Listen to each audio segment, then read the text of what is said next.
नमस्कार दोस्तों, जय भोले जय त्र्यंबकेश्वर।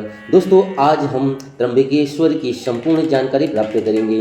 कहाँ है और क्या है त्रिदेव की महिमा और कैसे हम सुगमता से यहाँ तक की यात्रा कर सकते हैं।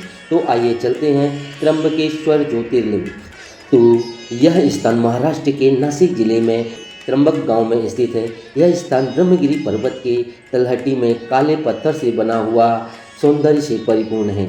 यह स्थान 12 ज्योतिर्लिंगों में से दूसरा स्थान माना जाता है। यहाँ गंगा नदी का उद्गम स्थान है जो कि गोदावरी नदी के नाम से जाना जाता है। यह नदी ब्रह्मगिरी पर्वत से उद्गम हुआ है। इसी के समीप त्र्यंबकेश्वर भोले शंकर का धाम है। गौतम ऋषि तथा गोदावरी की प्रार्थना करने पर भगवान शिव जी ने यह स्थान पर वास करने की कृपा की थी और त्र्यंबकेश्वर के नाम से विख्यात हुई। मंदिर के अंदर एक छोटी सी गड्ढे में 3 छोटे छोटे लिंग हैं जो कि 1-1 इंच के हैं, जिनको हम ब्रह्मा विष्णु महेश इन तीनों की प्रतीक माने जाते हैं। ब्रह्मगिरी पर्वत पर जाने के लिए लगभग 700 सीढ़ियाँ हैं। सीढ़ी चढ़ने के बाद राम कुंड और लक्ष्मण कुंड मिलेंगे और शिखर में ऊपर पहुंचने पर गोमुख से निकलती गोदावरी नदी के दर्शन होंगे। त्र्यंबकेश्वर की सबसे बड़ी विशेषता यह है कि यहाँ त्रिदेव ब्रह्मा विष्णु महेश के तीनों के एक साथ दर्शन हो जाते हैं।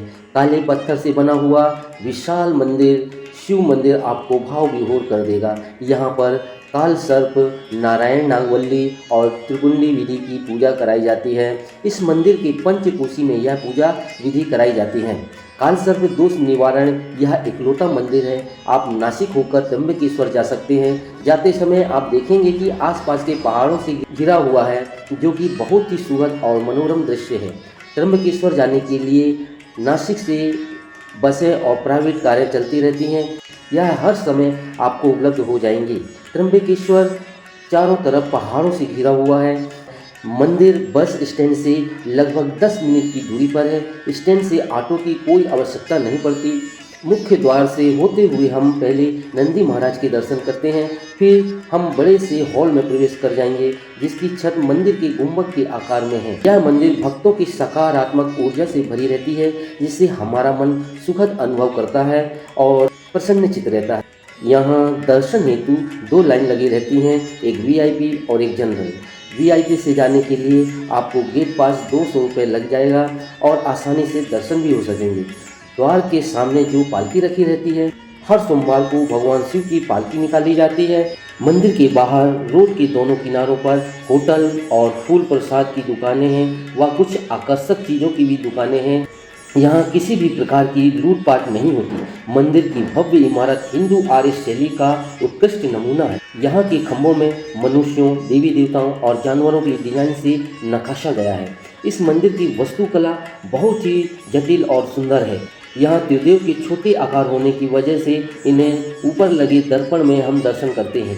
तीनों लिंगों के पास गोदावरी नदी का पानी निरंतर निकलते रहता है।